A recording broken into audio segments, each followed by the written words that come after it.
जय श्री केदार, जय श्री बद्री विशाल, जय श्री सत्यनारायण। नई वीडियो के साथ, नई उमंग के साथ, नई आशाओं के साथ आज की वीडियो प्रारंभ करते हैं। आज की वीडियो श्री सत्यनारायण व्रत कथा चल रही है। आज 5वां अध्याय जो राजा तुंगध्वज और गोपगणों की कथा है। श्री सूत जी महाराज बोले, हे मुनि श्रेष्ठियों, अब मैं इसके बाद की दूसरी कथा आपको सुनाता हूँ। आप लोग ध्यान लगा करके सुने, सावधान होकर के सुने। अपनी प्रजा पालन में करने में तत्पर तुंगध्वज नाम का एक राजा था। उसने सत्यदेव का प्रसाद का परित्याग करके बहुत दुख उसे प्राप्त हुआ था। एक बार वह वन में जाकर और वहाँ बहुत से पशुओं को मारकर बट वृक्ष के नीचे आया। वहाँ उसने देखा कि गोपगण बंधु बांधवों के साथ संतुष्ट होकर भक्तिपूर्वक भगवान सत्यदेव की पूजा कर रहे हैं। राजा यह देखकर भी अहंकार वश ना तो वहाँ गया और न ही उसने भगवान सत्यनारायण को प्रणाम किया। उसके बाद पूजन के अंतर में सभी गोपगण भगवान का प्रसाद राजा के समीप रखकर वहाँ से लौट आए और इच्छा अनुसार सभी ने भगवान का प्रसाद ग्रहण किया। इधर राजा को प्रसाद का परित्याग करने से बहुत दुख प्राप्त हुआ। उसका संपूर्ण धन धान्य एवं सभी 100 पुत्र नष्ट हो गए। राजा ने मन में यह निश्चय किया कि अवश्य ही भगवान सत्यनारायण ने हमारा सब कुछ नाश कर दिया है।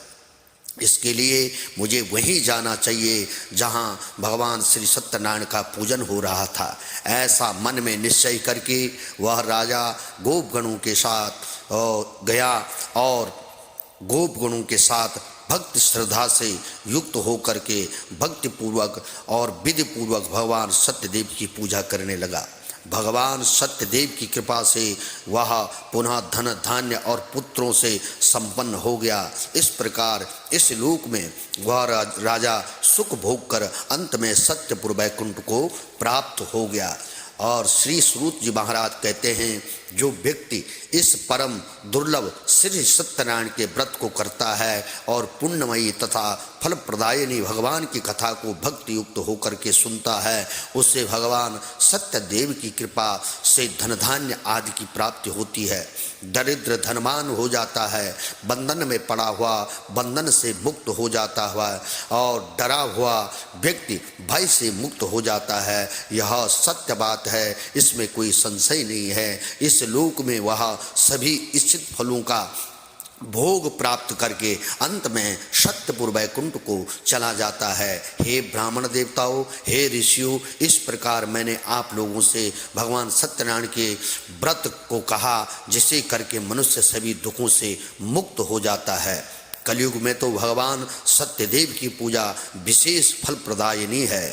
भगवान विष्णु को ही कुछ लोग काल, कुछ लोग सत्य और कोई ईश और कोई सत्यदेव तथा दूसरे कोई लोग सत्यनारायण के नाम से जिनको जानते हैं। अनेक रूप धारण करके भगवान सत्यनारायण सभी का मनोरथ सिद्ध करते हैं। कलयुग में सनातन भगवान विष्णु ही सत्य व्रत रूप धारण करके सभी का मनोरथ पूर्ण करने वाले होंगे।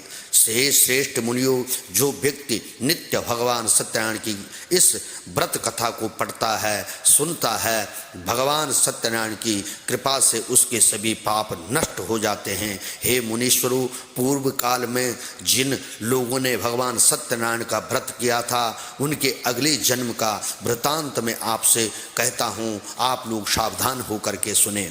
महान प्रज्ञा संपन्न सतानंद ब्राह्मण सत्यनारायण का व्रत करके उसके प्रभाव से दूसरे जन्म में सुदामा नामक ब्राह्मण हुआ और उस जन्म में भगवान श्री कृष्ण का ध्यान करके उन्होंने मोक्ष प्राप्त किया था।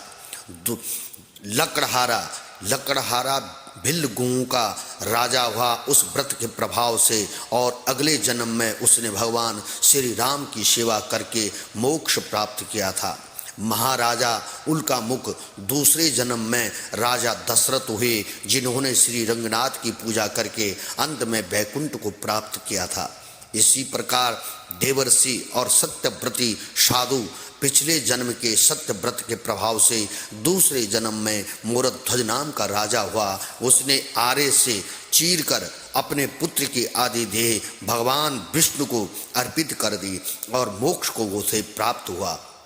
भगवान की माया से, भगवान की कृपा से जो महाराज तुंगध्वज नाम का जो राजा था वो जन्म जन्मांतर में स्वयंभू मनु हुए और भगवत संबंधी संपूर्ण कार्यों का अनुष्ठान करके वैकुंठ लोक उनको भी प्राप्त हुआ। और जो वो गोपगण थे वे सब जन्मांतर में ब्रजमंडल में निवास करने वाले गोप हुए और सभी राक्षसों का संहार करके उन्होंने भी भगवान का शाश्वत धाम गोलोक प्राप्त किया था। इस प्रकार से श्री स्कंद पुराण के अंतर्गत रेवा खंड में श्री सत्यनारायण व्रत कथा का यह 5वां अध्याय संपूर्ण हुआ। इसलिए सभी लोग इन कथाओं को अवश्य सुने। बोलो श्री सत्यनारायण भगवान की जय। श्रीवन्नारायण नारायण नारायण, श्रीवन्नारायण नारायण नारायण, श्रीवन्नारायण नारायण नारायण। बोलो नारायण भगवान की जय।